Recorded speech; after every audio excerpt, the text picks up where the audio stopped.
Well, Tagalog is a national language. Philippines has like 1,000 something dialect, and our dialect is Waray. We call it Waray, Waray. If you're in Manila, they will always call you as Bisaya. They didn't realize that Bisaya is also a dialect.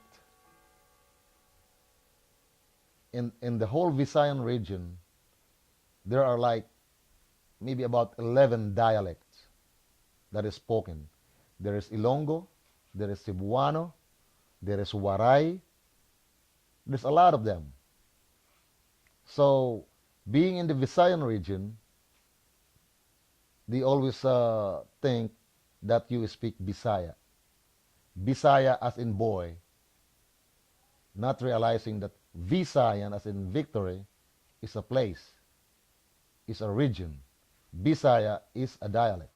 So we all speak Tagalog. We're all from Manila.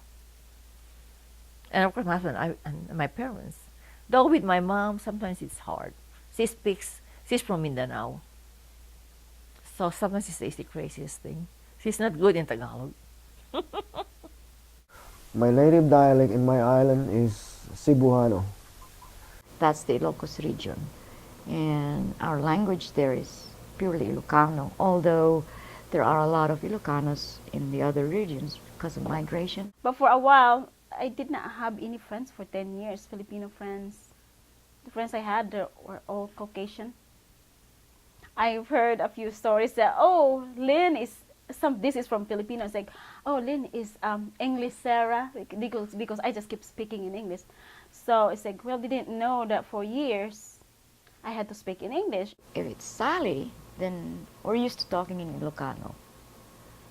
The rest, like Tess, I have to talk in Tagalog because I don't know a word in Bisaya.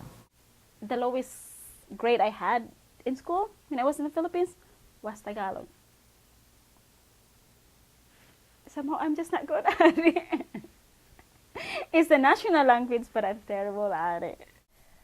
See, I've thought about this a lot because this is my problem. When I finally wanted to start learning their language, my mom's language, let's say, is in this small town. She's from Tandag. They speak Tandaganon. It's a different dialect. They have all these different dialects in the Philippines, and then within that, okay, so they speak that, and then here is it's like all of Mindanao. They speak Visaya. And so it's also called Cebuano. Visaya is like this much. So if I go out of this town, this is what they're speaking at the dinner table, okay? No one would understand that. So if I learn this, all these people won't understand. But if I learn this language, I could speak to like all these people, but still at the dinner table, they're not speaking this. They're speaking Tandaganon. So why would I learn it when they still, all these people here speak English? The national language is Tagalog. So all of this, everyone in the country knows Tagalog. Most everyone. They should have to. But again, you know, they're only speaking that at the capital. Everyone knows it just so they have a national language. But, you know, here, again, these people aren't speaking Tagalog. They're speaking Visaya. And then here, they're speaking Tandaganon. They speak Visaya and Tagalog in this place. Okay? These people know 3 languages plus English if they have kept it up. So I was like, why would I learn such a small village language? If I go out of that town, no one's going to understand that. When all these people already speak English, most of them. So I was like, why try? I just gave up.